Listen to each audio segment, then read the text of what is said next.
So I was that person who came from a working class family, where I was taught a really strong work ethic.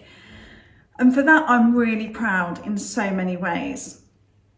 But I also know it's partly what fueled me towards a breakdown a few years ago.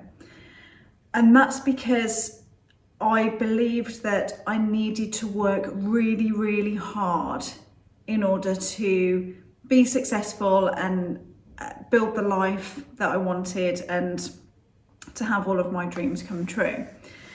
And so I was living out a belief that I'd been taught, which so many of us do.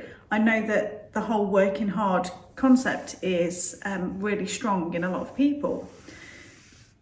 So what do you think happened when I had been working harder than I've ever worked in my life? I was working 100-hour weeks. Above and beyond that, I was doing virtually nothing but working, okay?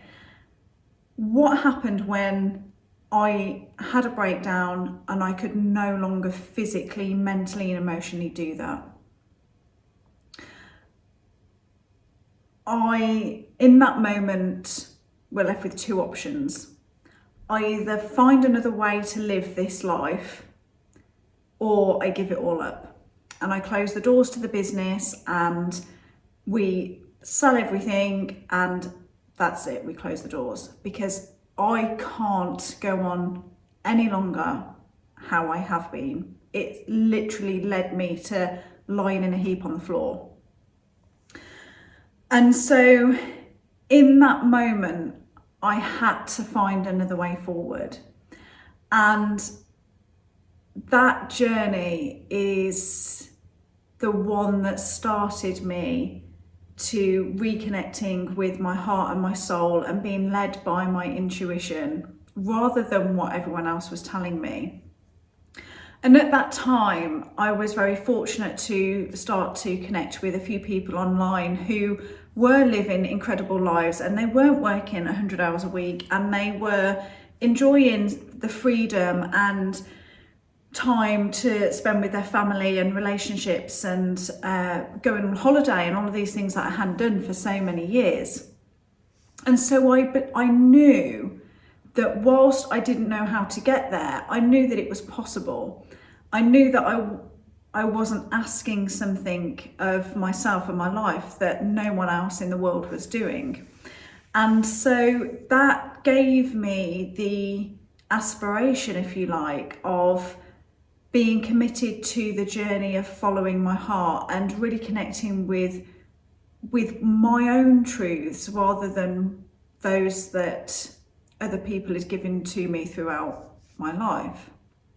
And that's really where I'd like to start with this journey, is that so often we don't question the beliefs that are so intrinsic to who we are, and we don't realise that they are playing out in our day-to-day life. And so one of the first things that we do in this journey together is that we start to get really curious about our beliefs and the things that we tell ourselves and how that's limiting us and keeping us small and actually keeping us living a life that is not making us happy.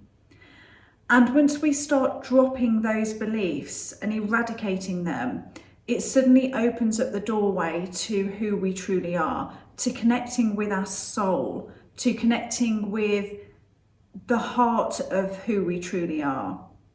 And from that place then, we get to make very different decisions and we get to form beliefs that support us. And so I sit here today as a recovered workaholic, that I work a few hours a week now, that I have had to learn and grow into what it feels like to live a life of freedom where I can put my own needs and desires first, where I can learn what it is to have fun, to have joy, because that was non-existent in my life for many years. And so all of these things that we need to learn, that are who we truly are, but we've just been really out of touch with those parts of ourselves. And so a big part of this journey is reconnecting with your dreams and your desires, and acknowledging that if they are within you, that you are able to think of them and dream of them, then they are possible for you. You aren't ever going to get a dream or a desire land in your head or in your heart that is not meant for you. It's just not logical. So if you can, I think there's a really famous quote, if you can think it and dream it, then you can achieve it.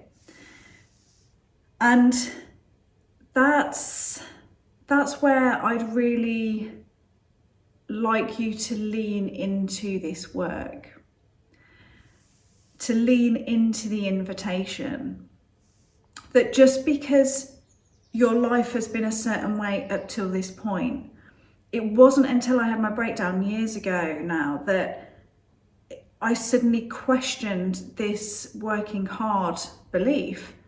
I was super, super proud of that up until that point. I believed that was the way. And so when that was taken away from me, because there was no way I could possibly keep functioning with that belief, that I started to get curious and go, what can I replace this with, and what's going to serve me more? And so that's when I started flipping my beliefs then into I can enjoy life with huge amounts of freedom, and I can work in a way that feels easy and effortless to me, and life gets to feel easy and effortless, and I get to enjoy it and have fun and have space and have time. And so that's when my beliefs started shifting. But this is an invitation to begin to start questioning the way that your life has been up until this point, and realize that just because it has been that way doesn't mean that it doesn't get to change. That we get to change beliefs and behavior, and we get to go on a totally different trajectory. That what has been and gone doesn't dictate our future. That here now in this present moment we get to change, and by doing so we change tomorrow, and we change the future. So that's a little tiny introduction to the work, to the philosophy behind it, and how we may have been stuck in a certain way for a long time, and maybe we're aware that we're stuck in certain beliefs that don't serve us. Another big belief that a lot of people have is around people pleasing, and that they're here to only serve others, that it's important to make sure that you are liked by everybody. That's another really strong belief that you may be aware that doesn't support you and it doesn't help you, but you're not quite sure what it needs to shift to or how you go about that. So again, that's where this process comes in. And by us sifting out and releasing all of those beliefs that no longer serve us, we get to go in and connect with our heart and soul, that's the part of us that does know. It does know the beliefs that are going to serve us in order to move forward. So I hope that's resonated with you. And if it does, and you're at that stage where you just, you're done, you're ready, you want the change, you want to take the next step, then I would absolutely love to connect with you, and I very much look forward to working with you. Bye for now.